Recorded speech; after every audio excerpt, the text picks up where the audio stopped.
É difícil imaginar algo mais chocante do que uma mãe tirando a vida de seu próprio filho. O lugar onde deveria existir amor incondicional se torna o cenário de um crime inimaginável. O que poderia levar alguém a trair o vínculo mais sagrado? Quais sinais foram ignorados e como a justiça lidou com esses casos devastadores? É o que vamos descobrir agora. Angela Alexie.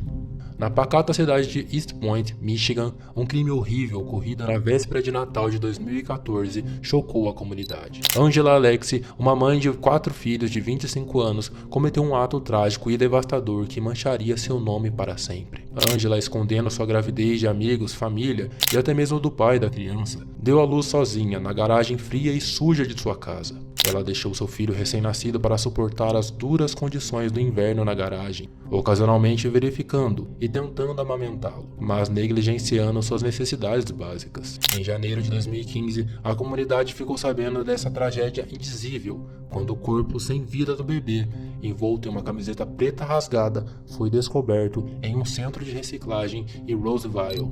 A descoberta levou os detetives de Roseville a iniciarem uma investigação implacável para descobrir a identidade da mãe responsável por esse ato hediondo. Uma dica levou as autoridades a Angela como possível suspeita, e as peças do quebra-cabeça começaram a se juntar, revelando uma imagem perturbadora de negligência e abandono. Durante o julgamento, a promotoria apresentou um caso convincente contra Angela. Eles argumentaram que ela havia escolhido uma maneira covarde de se livrar de seu filho, considerando nada mais do que um segredo sujo e um obstáculo para sua vida social. Angela foi acusada de homicídio doloso e abuso infantil de 1º grau. O advogado de defesa de Angela pediu clemência, destacando sua falta de antecedentes criminais e seu remorso. Ele argumentou que sua trágica decisão foi tomada em meio a uma doença mental e imaturidade. No entanto, a promotoria discordou veementemente, enfatizando a gravidade de suas ações e a necessidade de uma punição justa. Na fase de sentença, Angela Alexie teve a oportunidade de se dirigir ao tribunal. Segurando as lágrimas, ela expressou remorso por suas ações. I'm sorry, I didn't mean for it to happen. I don't know. I wish I could take it all back. O juiz James Byrd Jr. sentenciou Angela à prisão perpétua, explicando que a sentença obrigatória para uma condenação por homicídio doloso era prisão perpétua sem possibilidade de liberdade condicional. Angela permaneceu relativamente calma quando a sentença era lida, mesmo com a perspectiva de passar o resto de sua vida atrás das grades. Shanitia Gardner, uma mãe de 34 anos, cometeu um crime horrível que abalou toda a comunidade. Residindo em um apartamento com seus 5 filhos e seu marido, Martin Gardner, a família parecia viver uma vida normal, até o fatídico dia 1º de julho de 2016. Naquele dia, Shanitia, aparentemente oprimida pelas pressões da maternidade e possivelmente lutando contra seus próprios demônios internos, tirou a vida de 4 de seus 5 filhos. As vítimas desse ato hediondo foram Talon, de 4 anos, Sia, de 3 anos, Savi, de 2 anos e Yaji, de apenas 5 meses. Cada uma das crianças sofreu ferimentos graves de faca. 2 delas foram encontradas sem vidas em um quarto, outra na sala de estar e a mais nova, Yaji, foi encontrada morta em sua cadeirinha de carro. O filho de 7 anos de Shanitia conseguiu escapar e procurou a ajuda de um vizinho, o que levou à descoberta da cena do crime e à apreensão de Shanitia em flagrante. Testemunhas relataram ter visto Shanitia saindo do apartamento com uma grande faca na mão antes de recuar para dentro. O vizinho que recebeu o pedido de ajuda do filho de Shanitia imediatamente contatou as autoridades.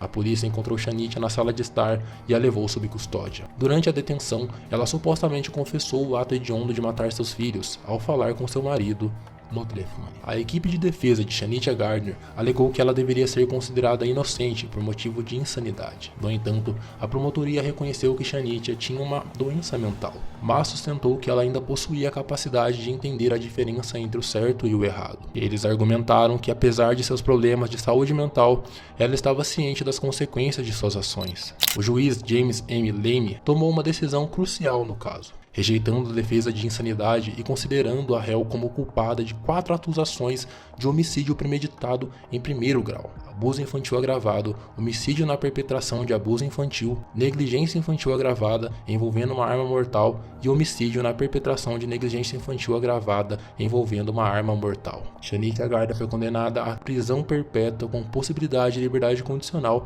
após 51 anos. Durante a leitura de sua sentença, ela sentou-se no tribunal sem demonstrar nenhum nenhuma emoção, enquanto a comunidade e as famílias envolvidas tentavam lidar com a magnitude dessa tragédia. Tatiana Fussari enfrentou a acusação de homicídio doloso no tribunal do condado de Kent, Michigan, pelo assassinato de sua própria filha, Mary Wesh. Este crime chocante ocorreu em agosto de 2018, em Solon Township. Mary Wesh, uma bebê de apenas 10 meses, morreu devido à negligência severa e à falta de cuidados médicos essenciais por parte de seus pais, Tatiana Fussari e Sid Wesh. O Serviço de Proteção à Criança estavam envolvidos com a família desde 2014. O envolvimento inicial foi desencadeado pela descoberta de THC, um componente de maconha no sistema de um dos filhos recém-nascidos do casal. Esse incidente levou preocupações significativas sobre a capacidade de ambos de fornecer um ambiente seguro e saudável para seus filhos. A investigação revelou que a pequena Mary Welsh, no momento de sua morte, pesava apenas 8 libras, o que equivale a mais ou menos 3,5 kg. Os pais estavam cientes de sua condição de baixo peso, mas se recusaram a procurar assistência médica devido às suas crenças religiosas e falta de confiança no sistema médico.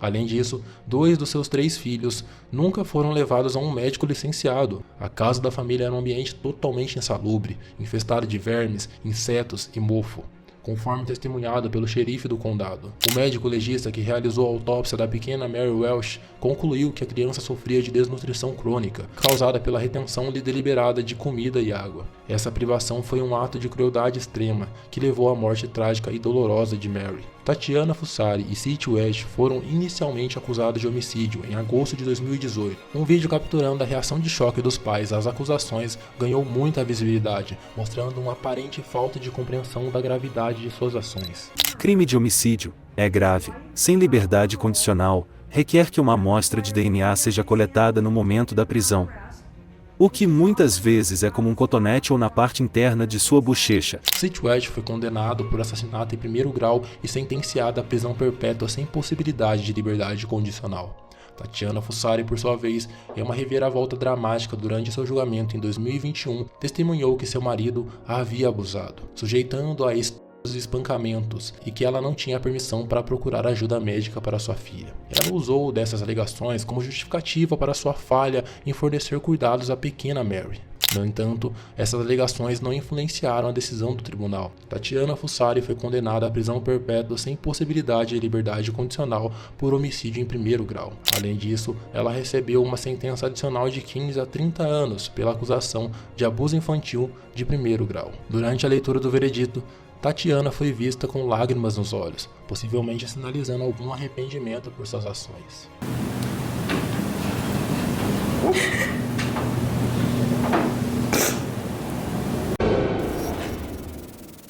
Crystal Candelario está prestes a ser sentenciada pelo horrível abandono de sua filha, Jaylin, de apenas 16 meses, por 10 dias sem comida ou água, levando à morte trágica da criança. Em 22 de fevereiro de 2024, Crystal Candelario compareceu perante o juiz Brendan Sheen, pronta para enfrentar as consequências de suas ações. Em 6 de junho de 2023, Crystal tomou uma decisão que a assombraria pelo resto de sua vida. Ela fez as malas prontas para embarcar em férias em Detroit e Porto Rico, deixando sua filha de 16 meses, Jaylin, sozinha e sem supervisão de um cercadinho. 10 dias depois, em 16 de junho de 2023, Crystal finalmente voltou para casa e encontrou Jaylin inconsciente em seu cercadinho. Em pânico, Crystal ligou para um 911, buscando ajuda desesperada para sua filha sem vida. As autoridades foram alertadas e a divisão de polícia de Cleveland e a divisão de bombeiros de Cleveland correram para o local. Mas era tarde demais. Jaylin foi declarada morta no local. Ela foi descoberta em um cercadinho cercado por cobertores encharcados de urina e um forro manchado de fezes. A investigação que se seguiu descobriu que Crystal Candelario havia abandonado voluntariamente sua filha, deixando-a em um estado de extrema vulnerabilidade e negligência. O tribunal estava cheio de tensão conforme o caso de Crystal se desenrolava. A promotoria apresentou um caso convincente, destacando a gravidade de suas ações e o impacto devastador que elas tiveram. Fotos da réu rindo e festejando em Porto Rico foram exibidas em forte contraste com o sofrimento que Jaylin suportou em sua ausência. Uma gravação de uma câmera de campainha foi apresentada, mostrando a despreocupação da mãe enquanto sua filha sofria sozinha. O juiz fez uma repreensão mordaz, descrevendo o abandono da pequena Jaylin como um ato de máxima traição. deixando-a indefesa e sujeita a uma morte horrível. Tristan Candelária foi condenada à prisão perpétua sem possibilidade de liberdade condicional. Seu caso serve como um chamado para despertar e um lembrete gritante das consequências da falha de um pai em proteger seus filhos. Shanda Van Dark.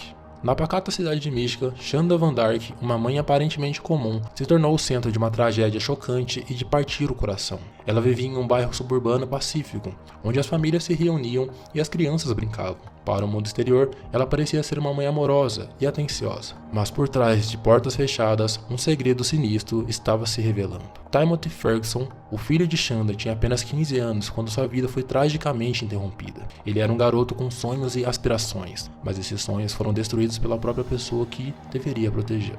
Em julho de 2022, Timothy morreu de desnutrição severa e hipotermia. No momento de sua morte, ele pesava apenas 69 libras, aproximadamente 32 quilos. Um claro indicativo do abuso que sofreu. À medida que o caso se desenrolava, a verdadeira extensão de crueldade de Shanda foi revelada. As autoridades policiais alegaram que ela havia alimentado Timothy com molho picante, submetendo o garoto a banhos de gelo e privando o garoto de acesso a necessidades básicas, como alimentos de geladeira e armário. Esses atos de crueldade pintaram um quadro assustador de uma mãe que se voltou contra seu próprio filho. Durante o julgamento, Shanda Van Dark manteve sua inocência, mas as evidências contra ela eram esmagadoras. Ela até vomitou várias vezes no tribunal ao ver fotos do corpo emaciado de seu filho, uma reação visceral que deixou o tribunal em silêncio. O juiz-presidente Matthew Castle não se conteve em sua condenação. No final, a justiça foi feita, e ela foi considerada culpada de assassinato em dezembro. No dia de sua condenação, ela foi sentenciada a 100 anos de prisão por abuso infantil e a prisão perpétua pela acusação de assassinato. A sentença do tribunal foi clara. Essa sentença reflete a gravidade dos crimes cometidos por Shanda e a necessidade de proteger a comunidade de tal crueldade. E se essas mães assassinas te chocaram, confira esta mãe que, diferente destas, implorou pelo perdão de sua filha.